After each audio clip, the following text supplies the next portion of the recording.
दोस्तों नमस्कार, मैं हूं आलोक पाठक और आप देख रहे हैं खबर दस्तक। हमारे साथ हैं समाजवादी पार्टी के सैनिक प्रकोष्ठ के राष्ट्रीय अध्यक्ष कर्नल शरद सरन जी। कर्नल जी, कल मुख्यमंत्री जी ने कहा कि देश में दो नमूने हैं, एक दिल्ली में रहता है, एक लखनऊ में रहता है, और जब भी कोई परेशानी आती दोनों नमूने विदेश चले जाते हैं। आपके राष्ट्रीय अध्यक्ष जी ने कहा कि अब ये लोग घर की लड़ाई बाहर तक ले आए। समझ में नहीं आया मामला क्या है, कौन किस पे अटैक कर रहा है। उन्होंने एक्चुअली पाठक जी दो लोगों के नहीं, तीन लोगों के विषय में बात की है। अच्छा अच्छा, अगर आप उनकी बात जी अब आपने एक नया एंगल ला दिया। जी तीन जी लोगों की अगर बात आप हो रही उनकी है। जी जी मैं अगर आप उनकी बात ध्यान से सुने, क्योंकि ये हम लोगों का इंटरनल भी सब प्रवक्ताओं में चर्चा चल रही है। हाँ, मैं आपको इसको सुना देना चाहूंगा, उससे क्लैरिटी आ बिल्कुल जाएगी। बिल्कुल सुनाइए सर, उन्होंने क्या कहा।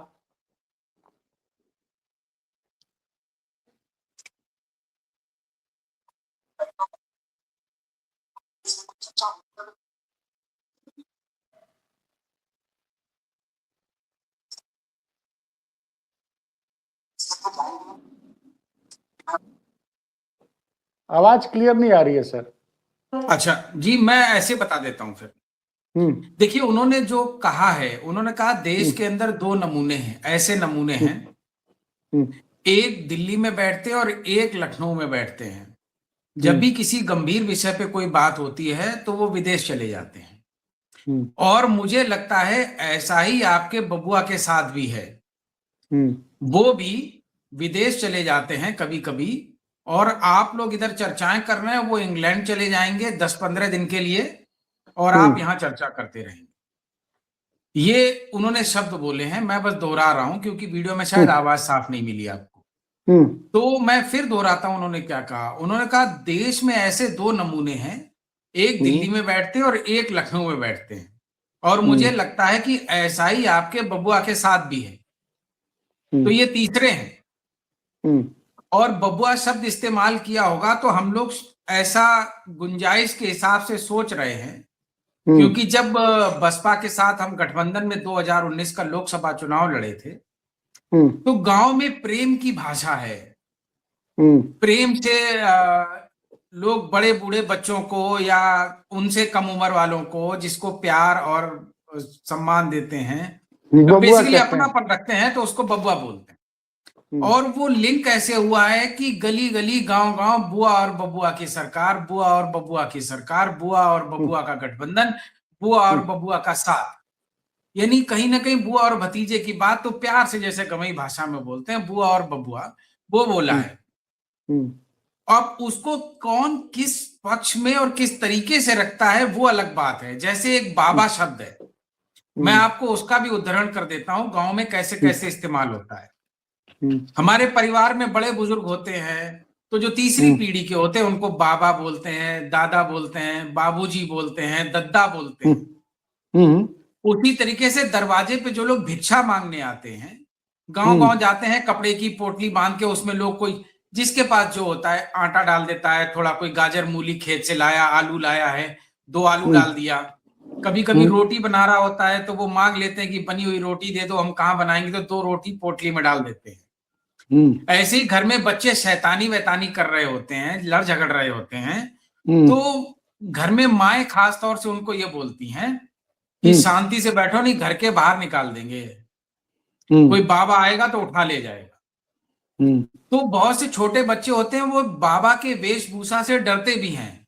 उनके पास बजाने अजाने का यंत्र होता है, चिमटा होता है, झोला होता है, और जो कपड़े की चादर जैसी झोली बना रखे हैं, तो बच्चों को यह डराया जाता है कि इसी झोली में डाल के बच्चे उठा के ले जाते हैं, तो शांति से बैठो, नहीं तो बाहर निकाल देंगे, बाबा कोई उठा ले जाएगा डाल के। तो अब एक तरफ तो हम अपने परिवार में जो बुजुर्ग होते हैं उनको भी बाबा बोलते हैं, दूसरी तरफ बच्चों को डराने के लिए भी बोलते हैं कि बच्चा उठाने वाला बाबा आएगा, वो ले जाएगा।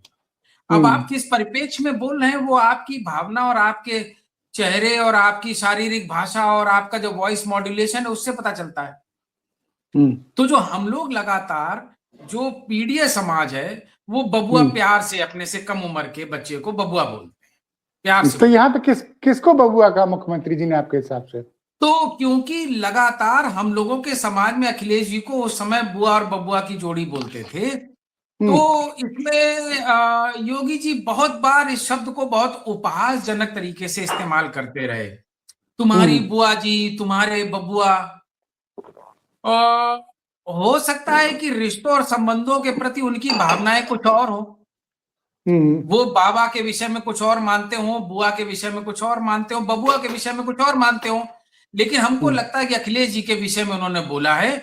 लेकिन उन्होंने 3-4 चीजें इसमें बोली हैं। जैसे उन्होंने बोला इंग्लैंड चले जाते हैं, लंदन चले जाते हैं, घूमने फिरने चले जाते हैं। अब मुझे आप सिर्फ एक बात बताइए, हम सब तो मनुष्य हैं, हम बच्चे होते हैं, वयस्क होते हैं, विद्यार्थी बनते हैं, पढ़ते लिखते हैं, उसके बाद नौकरी रोजगार करते हैं, तो हमारे सबके घरों में फिर एक ही विषय हो जाता है कि हम नौकरी करने लगे हो तो लड़का हो या लड़की हो कि अब शादी करा दी जाए, परिवार बसाया जाए।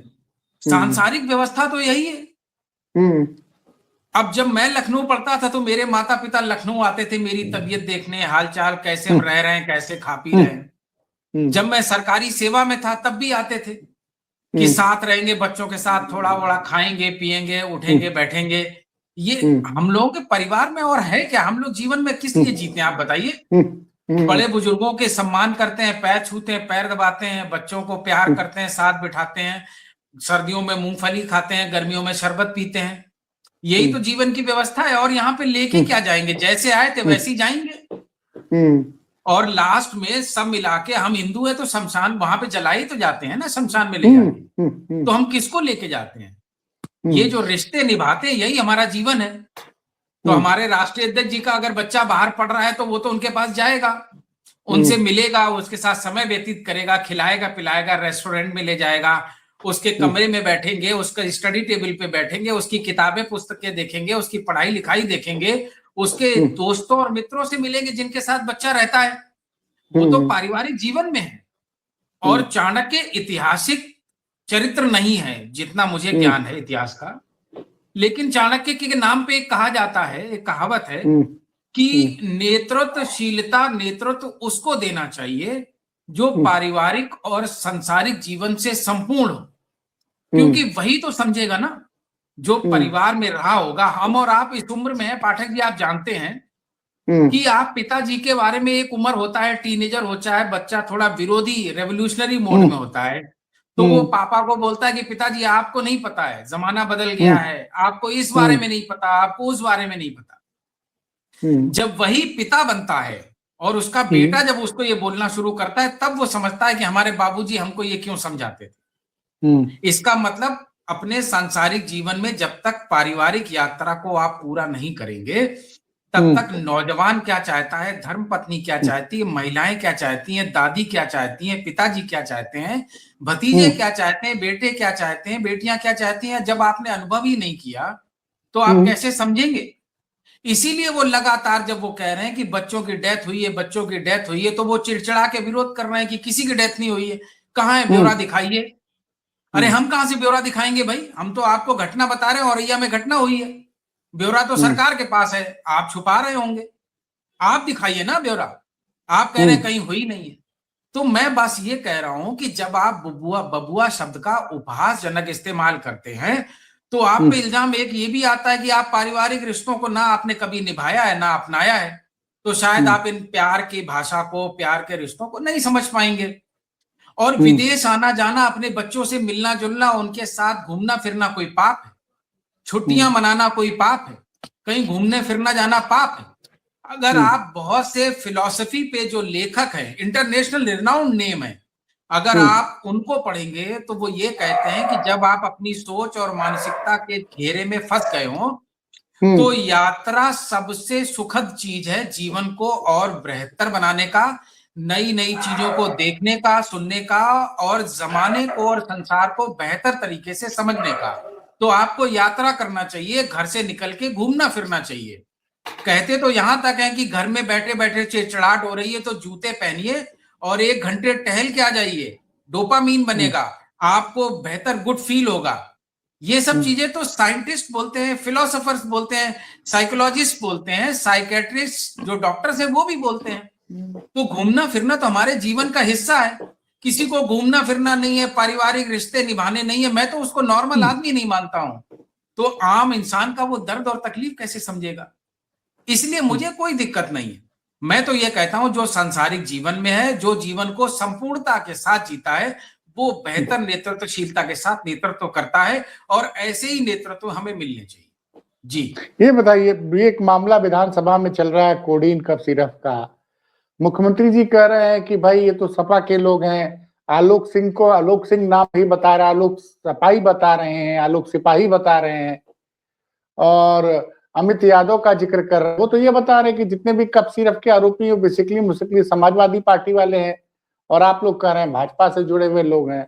क्या माना जाए सर? इसमें जनता सच समझ नहीं पा रही, जनता कंफ्यूज है। जनता को समझने के लिए बहुत आसान है पाठक जी। आज के सोशल मीडिया के युग में हम और आप ये चर्चा कर रहे हैं, क्या सो कॉल्ड गोदी मीडिया कर सकती है? तो जनता के पास भी तो मोबाइल पहुंच गया ना पाठक जी। हमको और आपको ये जो मेन प्लेटफॉर्म की जो नोएडा तंत्र की मीडिया है, ये जनता के पास तो पहुंचने नहीं देगी। लेकिन टेक्नोलॉजी इतनी एडवांस हो गई है, आज सोशल मीडिया के माध्यम से मोबाइल में घर घर खबर पहुंचती है और रियल टाइम खबर पहुंचती है।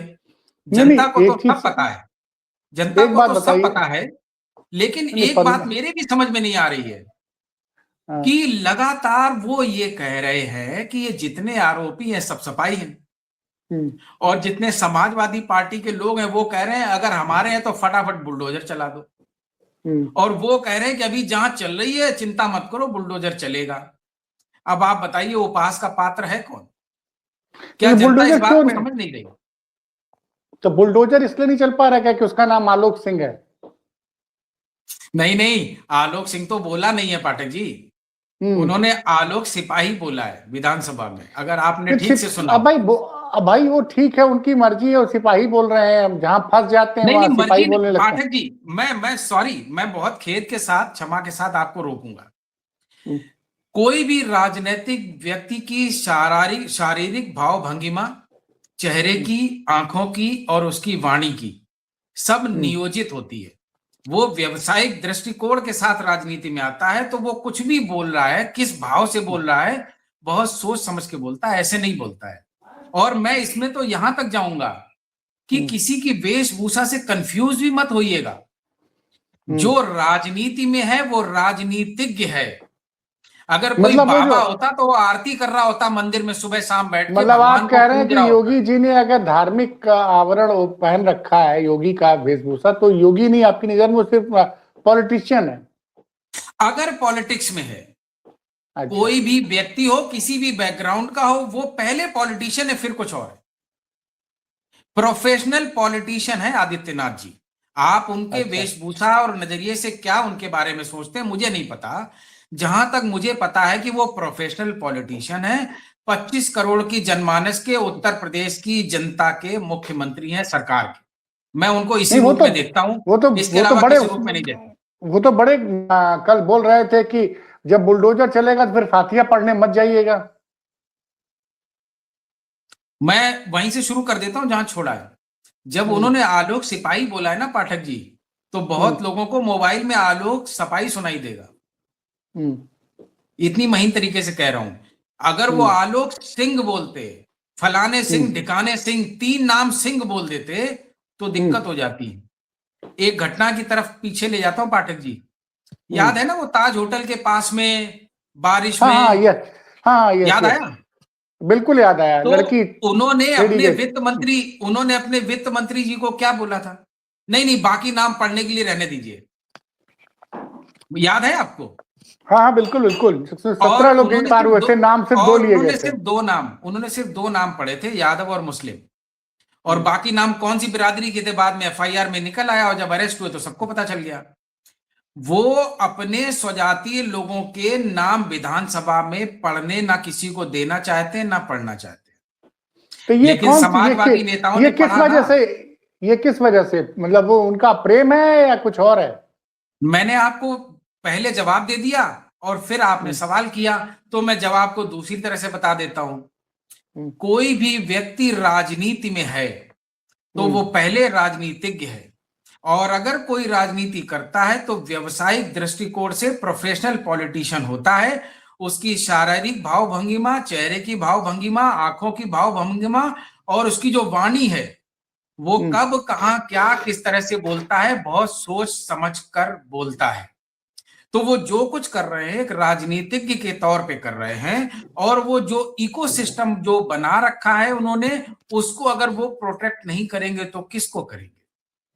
लेकिन एक इसलिए खबर मैंने और कहा कि मैं उनको राजनीतिज्ञ के नजरिए से देखता हूं। एक खबर और आई है साहब कि दो जो लोग गिरफ्तार हुए थे सुपर स्टॉकिस्ट जो सहारनपुर वाले, विभोर राणा और विशाल सिंह, इन दोनों को कल हाईकोर्ट ने जमानत दे दी। तो ये जो धनंजय सिंह एक इंटरव्यू में जिक्र कर रहे थे कि कोर्ट में मुकदमा टिकेगा नहीं, क्या माना जाए? कहीं आप लोग बिना मतलब का हल्ला तो नहीं मचा रहे हैं? हम लोग तो सामाजिक जीवन में है पाठक जी, हम लोग अब सामाजिक जीवन में हैं। और अगर आपको याद हो तो जो बनारस में दो स्टॉकिस्ट हैं उनको तो जमानत हाईकोर्ट ने दे दिया भाई। मैं उसी का जवाब दे रहा हूं, उदाहरण के साथ दे रहा हूं। आपको याद होगा बीएचयू में 3-4 लड़कों ने किसी वो याद है, किसी लड़की के साथ कुछ हरकत की थी, उसकी आबरू लूट ली थी सर, और उनको भी जमानत मिली ना पाठक जी। हम और आप सामाजिक जीवन में हैं। प्रशासन अपने पक्ष को कितना मजबूत रखता है, उसकी तफ्तीश कैसे करता है, उसके गवाह कैसे तैयार करता है, उसके सबूत कैसे तैयार करता है, न्यायालय तो उसी पे काम करेगा ना। तो प्रशासन ने केस कमजोर कर, अरे न्यायालय में अगर पक्ष ही कमजोर होगा पाठक जी, तो न्यायालय तो अपने नियम कानून और उसके तहत ही चलेगा ना। जब प्रशासन वो पक्ष को ही रखेगा तो जमानत मिलेगी मिलेगी। और जब किसी ने टीवी पे बता दिया है कि ये केस कमजोर होगा, तो वो उसका सबूत तो आप ही दे रहे हो।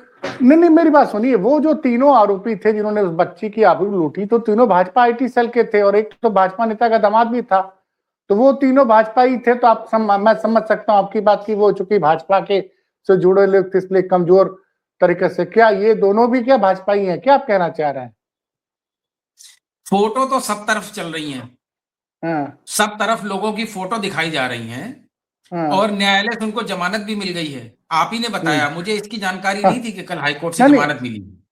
हाईकोर्ट से जमानत मिल गई। आप मुझे ये बताइए कि जो भाजपाई नेता हैं, आखिर वो सपाइयों के बारे में क्यों बात कर रहे हैं कि इस केस में कोई दम नहीं है और ये छूट जाएगा। और भाजपाई नेता मैं क्यों कह रहा हूं, इसलिए बता देता हूं। जेडीयू के पदाधिकारी हैं, एनडीए के गठबंधन का हिस्सा है, और बनारस में एमएलसी का चुनाव भाजपा हार जाती है, निर्दलीय जीत जाता है। और एक बड़ा व्यापारी बंबई से आता है, आप भी जानते हैं, वो जौनपुर से चुनाव लड़ने आता है, तो इनको उठा के जेल में डाल देते हैं, और फिर सब निपट जाता है, तब ये बाहर आ जाते हैं और उनके लिए वोट मांगते हैं कमल के फूल के लिए। तो भी क्या तो ये उत्तर प्रदेश में पता नहीं है जी? तो भी तो चुनाव हार जाते हैं कृपाशंकर सिंह। अब फिर पीडीए की बात करना चाहे तो पीडीए की बात कर लीजिए पाठक जी, ये तो ऐसी बयार है, कोई नहीं बचेगा। लेकिन जौनपुर में वो कर क्या रहे थे? कृपाशंकर सिंह के लिए वोट मांग रहे थे ना, गली गली मांगे गए ना, इसीलिए बाहर आए, नहीं तो बाहर ही नहीं आते। नहीं तो कुछ लोग तो ये भी बताइए, नहीं आपने बहुत अच्छा जौनपुर का किस्सा छोड़ दिया। कुछ लोग तो कह रहे कि धनंजय सिंह 2011 के बाद कोई 2009 के बाद कोई चुनाव नहीं जीते। 2009 में खुद वो जीते, 2009 में उपचुनाव में उनके पिताजी जीते। उसके बाद से न उनके परिवार का कोई चुनाव जीता, न लोकसभा न विधानसभा। 2000 लोग बताते हैं कि 2021 में जो पंचायत का उपचुनाव, पंचायत जिला पंचायत अध्यक्ष का चुनाव हुआ, तो उसमें सपा के लोगों ने उनका साथ दे दिया था, इसलिए उनकी पत्नी जिला पंचायत अध्यक्ष बन गई। ये भी आरोप लग रहा है कि सपा के कुछ नेता आपके जौनपुर में उनको सपोर्ट करते हैं। ये समझ के परे है। एक तरफ आप लोग धनंजय सिंह पर कितने आक्रामक हैं, दूसरी तरफ आपकी पार्टी के जौनपुर के एक नेता का नाम आ रहा है कि वो उनको सपोर्ट करते हैं। क्या मामला है सर? पाठक जी, ये तो आपने अलग ही विषय छेड़ दिया, इसी पे बात कर लेते हैं। नहीं, इसी पे बात कर लेते हैं। एक बात बताइए पाठक जी, उत्तर प्रदेश में कौन नहीं जानता है कि जिला पंचायत अध्यक्ष का चुनाव कैसे होता है? तो आपके यादव लोग ज्यादा जीते तो वहां कैसे हार गए भाई? समझ के परे है ना। 90 से 95% जिला पंचायत अध्यक्ष सत्ता के बनते हैं और सत्ता के बने हैं। हमारा और आपका कौन सा दर्शक है जो नहीं जानता है? जब जनता वोट देती है ना पाठक जी, तो कोई गुंडा माफिया आप चुनाव नहीं जीतता उत्तर प्रदेश में। लेकिन जब पैसा चुनाव लड़ता है तो कोई कैंडिडेट भी सामने नहीं होता है। इसी का नाम जिला पंचायत अध्यक्ष का चुनाव है। जनता लगातार कह रही है ना कि जनता का वोट डलवा के पंचायत अध्यक्ष बनवाना शुरू कर दीजिए, वरना ये पंचायत मेंबरी का चुनाव महंगा होता जाएगा। आप भी जानते हैं, दर्शक भी जानता है, हम भी जानते हैं। तो ये जो पाठक जी, आपकी बात आप मुझे ये बताइए, 60 70 गाड़ियों के काफिलों में क्या हम और आप चलने की हैसियत रखते हैं? क्या हम एक गाड़ी में डीजल डाल सकते हैं? इतनी मूवमेंट में लोग 70 गाड़ियों में डीजल ही नहीं डालते हैं, 70 आदमी और 70 हथियार लेके भी चलते हैं। और आप कह रहे हैं कि और हम और आप लगातार खबरें सुनते रहते हैं कि माफिया तंत्र, गुंडा तंत्र समाप्त हो चुका है उत्तर प्रदेश से। नहीं सर, ये बोलिए कि जो उन्होंने कल बोला है कि वो बुलडोजर चलाएंगे तो आप फातिया पढ़ने मत जाइएगा। अब इसका बोलने का क्या मतलब है, मेरे तो समझ में आया नहीं, क्योंकि हमारे तो नेता लगातार कह रहे हैं चलाओ ना, चलाओ ना, चलाओ ना। वो कह रहे हैं हम चलाएंगे नहीं, और हम खुली चुनौती दे रहे हैं कि चला ही नहीं पाओगे, हैसियत नहीं है सरकार की। कैसे चैलेंज कर रहे हैं, किस वजह से चैलेंज कर रहे हैं? अरे पाठक जी, जो लोग 60 70 गाड़ियों से 70 हथियारों के साथ चलते हैं, उनके खिलाफ सरकार में कुछ करने की अगर मनोबल, आत्मबल और हैसियत होती तो अब तक टीवी पे चल रहा होता ना वीडियो। अरे क्या बात कर रहे हैं, अतीक और अशरफ के कितने अवैध ठिकानों बुलडोजर चल गया। मुख्तार की जमीन पे फ्लैट बन गया गरीबों के लिए। अतीक की जमीन पे अतीक ने जमीन कब्जा की थी, उस पर गरीबों को फ्लैट मिल गया। आप कैसे कर रहे हैं भाई? तो फिर आप ही सारे सवाल का तो जवाब दे रहे हो। इसका मतलब मेरा माफिया तेरा माफिया चल रहा है इस प्रदेश में? नहीं, ये मैं नहीं पूछ रहा हूँ, आप कह रहे हिम्मत नहीं जुटा पा रहे, इस पे मैं बोल रहा हूँ। तो मैं कह रहा हूं अगर इतनी हिम्मत वाले हैं तो हिम्मत जुटाइए कि आपकी हिम्मत शांत हो गई है कोडीन पी के। वो इसका तो मतलब कोडीन पिया है ना। तो पाठक जी, एक बात से तो आप सहमत है ना कि लोकसभा में तो कृपा शंकर जी ने कोडीन पिलवा दी थी। इस समय किसने किसकी कोडीन पी रखी है ये बता दीजिए। किसी ने तो कोडीन पी रखी है। मेरे ख्याल से तो बुलडोजर जो चलवाता है वही कोडीन पी के बैठा होगा। नहीं, अब तक तो जब पूरे प्रदेश से ये लोग कह रहे हैं कि बुलडोजर चलाइए, बुलडोजर चलाइए, तो फिर पूरे प्रदेश से ही तो लोग कह रहे हैं कि लगता है बुलडोजर का ड्राइवर कोडीन पी के सो गया है। उपहास पूरे प्रदेश में 25 करोड़ के जनमानस में इस मुद्दे पे उपहासजनक स्थिति हो गई है प्रशासन की, जो लगातार ये दावा करता है कि हम लॉ एंड ऑर्डर के बेस पे ही सरकार लेके आए 2022 में। तो क्यों नहीं ऐसा हो रहा है? और पाठक जी एक बात बताइए, ऐसे कितने चेहरे हैं, ऐसे कितने चेहरे हैं जो 60 70 गाड़ियों से चलते हैं? अच्छा, अगले सवाल का जवाब दे दीजिए। एक एक दिन में 20 नेशनल चैनल पे पॉडकास्ट। क्या किसी आम आदमी की हैसियत तो छोड़िए, किसी विधायक और सांसद की इतनी हैसियत है कि 20 नेशनल चैनल पे एक एक घंटे के पॉडकास्ट आ रहे हैं? हमको तो लगता है कि मुख्यमंत्री और प्रधानमंत्री लेवल के किसी नेता के पॉडकास्ट होंगे। क्या हम और आप किसी नेशनल लेवल के चैनल पे 1 घंटे के पॉडकास्ट कर पाएंगे? सर देखिए, एक बात बोलूं, नहीं, मैं खुलासा कर दे रहा हूं। मैं चूंकि एक बहुत बड़े मीडिया समूह में काफी दिनों तक रहा हूं, लगभग 2.5 दशक तक मैंने देश के तमाम मीडिया समूह में काम किया है जी। कुछ चीजें होती हैं वो विज्ञापन के रूप में चलती है, विज्ञापन लिखा नहीं होता है जी। तो पैसा दिया गया ना पाठक जी, तो पेड इंटरव्यू होगा भाई। आजकल तमाम लोग पेड इंटरव्यू करवाते हैं। अब पाठक जी हमको एक बात और बताइए कि 20 नेशनल चैनल पे एक एक घंटे पॉडकास्ट अगर करे होंगे, आप इतने वरिष्ठ पत्रकार हैं, आप मुझे नंबर्स मत बताइएगा, लेकिन आप ये अंदाजा तो लगा ही सकते कि कितना पैसा एक दिन में खर्च हो गया होगा। अब ये सब तो वो लोग लेने वाला जाने, देने वाला जाने। मैंने कहा कि संख्या मत, मैंने कहा नंबर्स गैस मत कीजिए, वो जनता को करने दीजिए, लेकिन अंदाजा लगाइए कि ऐसे चैनल्स पे 20 चैनल पे एक दिन में एक एक घंटे के पॉडकास्ट में एक दिन में कितना पेमेंट हुआ होगा। और ये लगातार कफ सिरप का जो घोटाला है वो भी 2000 करोड़ का बता रहे हैं ना पाठक जी। नहीं, कल तो एक कहां तक गई है? कल तो एक चैनल के एंकर बोल रहे थे कि वो कैसे अखिलेश जी नाम ले रहे हैं कि ये फलाने आदमी इन्वॉल्व है। क्या उनको सीबीआई रिपोर्ट करती है कि उनको यूपी पुलिस रिपोर्ट करती है? किस बेसिस पे बोल रहे हैं? ये जो पूरे प्रदेश के जनमानस मोबाइल हाथ में लेके घूम रहा है, ये क्या सीबीआई और ईडी से संपर्क में है क्या पाठक जी? मैं वही तो कहा, इस सोशल मीडिया और टेक्नोलॉजी के जमाने ने लोगों को जो समृद्ध किया है, ये अपने आप में स्वयं में बहुत बड़ी लोकतांत्रिक व्यवस्था है कि आज के तारीख में कोई भी आदमी कुछ भी बोल सकता है, कोई भी आदमी कुछ भी जान सकता है। नहीं तो ये गोदी मीडिया अगर सिर्फ घर में टीवी पे चल रही होती तो लोगों को पता ही नहीं चलता कि कोडीन क्या होता है और कोडीन माफिया क्या होता है, किसी को पता ही नहीं चलता। आज की तारीख में कोई भी नेता किसी भी पार्टी का कुछ भी बोलता रहे, इस मसले पे उत्तर प्रदेश की एक एक आदमी जानता है कि प्रशासन और शासन दोनों कोडीन पी के मस्त हैं। उनकी अब हैसियत नहीं बची है कि इतने बड़े तंत्र पे हमला कर सकें। तो जानते उन्होंने क्या बोला? उन्होंने बोला ये हमारे हैं ही नहीं, ये तो सपा के हैं। अच्छा, तो आप ये मानते कि 2027 में कोडीन कफ सिर्फ चुनाव का मुद्दा बनेगा? नहीं, ये नहीं मानता मैं ये बिल्कुल नहीं मानता, क्योंकि कोडीन के जैसे 50 मसले इस समय जमीन पे यथार्थ में धरातल पे ऑलरेडी हैं। जैसे कि मेरा नाम जानते हैं क्या है? मैं ओबीसी हूं, इसलिए मेरा नाम आज के शासन तंत्र में नॉट फाउंड सुटेबल है। मैं किसी भी चीज के लिए सुटेबल नहीं हूं।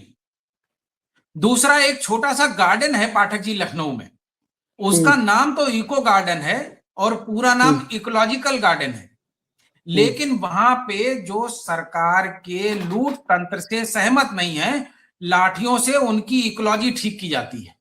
पूरा प्रदेश उस गार्डन को जानता है कि इको गार्डन का मतलब कि कोई न्याय के लिए मांग करने लखनऊ में आया होगा, सरकारी डीजल में नीली वाली गाड़ियों में लाठी मार मार के वहां भेज दिया है। उनको ना रोटी मिलेगी ना चाय, और शाम को बोलेंगे भाग जाओ, यहां ताला लगाना है, शाम को उसको भगा देंगे। तो उन लड़कों ने क्या किया कि सड़क पे जाते हैं तो इको गार्डन भेज देते हैं, तो मंत्री जी के दरवाजे पे चले जाते हैं। तो मंत्री जी के दरवाजे पे जो फाटक है उसका ताला इतना मजबूत है कि वो खुलता ही नहीं है। और जानते हैं, पुलिस वाले आके सारे शरीर के जोड़ खोल देते हैं उसके बाद। तो आप ये बताइए, जो पूरे प्रदेश का आदमी लखनऊ आजकल मार खाने आता है, वो भूल जाएगा। अभी लेखपाल की भर्ती छोड़िए, अभी चिकित्सा अधिकारी की कल भर्ती निकली है पाठक जी। लेखपाल की 4-5 दिन की भर्ती में 717 पद खा गए। और उसके बाद जानते हैं, उसके बाद पाठक जी, हाँ मेरी बात सुनिए, जब वो नोटिफिकेशन रद्द हुआ है तो जानते हैं क्या बताया गया? कि अधिकारियों और कर्मचारियों को ये पता नहीं है कि ओबीसी आरक्षण 27% है। कोई सस्पेंड हुआ, किसी को नोटिस जारी हुआ, किसी पे पुलिस ने लाठी चलाया, किसी को नीली वाली बस में भर के जेल में लेके गए? नहीं किया ना। और कल चिकित्सा अधिकारी का निकाला, उसमें 0 है, ओबीसी की वैकेंसी 0 है, क्योंकि अधिकारियों को यह नहीं पता है कि ओबीसी का आरक्षण 27% है। तो 11 साल में भाजपा की सरकार अपने अधिकारी कर्मचारियों को यह नहीं बता पाई कि उनका आरक्षण कितना % किस कैटेगरी में है। तो आपको लगता है कि आम आदमी इसको मान लेगा? ये तर्क तो गले नहीं उतर रहा है कि अधिकारियों को नहीं पता है। आपके गले नहीं उतर रहा, हमारे गले नहीं उतर रहा, पूरी जनता तो बेवकूफ है जिनके गले उतर जाएगा। तो चलिए, दूसरी बात पाठक जी, हर गांव की आबादी 1000, 1500, 2000, 4000 होती है। बहुत इक्का दुक्का गांव होगा जो 5000 के ऊपर होता है। और हर बुजुर्ग और हर अधेड़ जानता है कि किस दौर में लड़कों की नौकरियां लगती थी और किस दौर में नहीं लग रही हैं।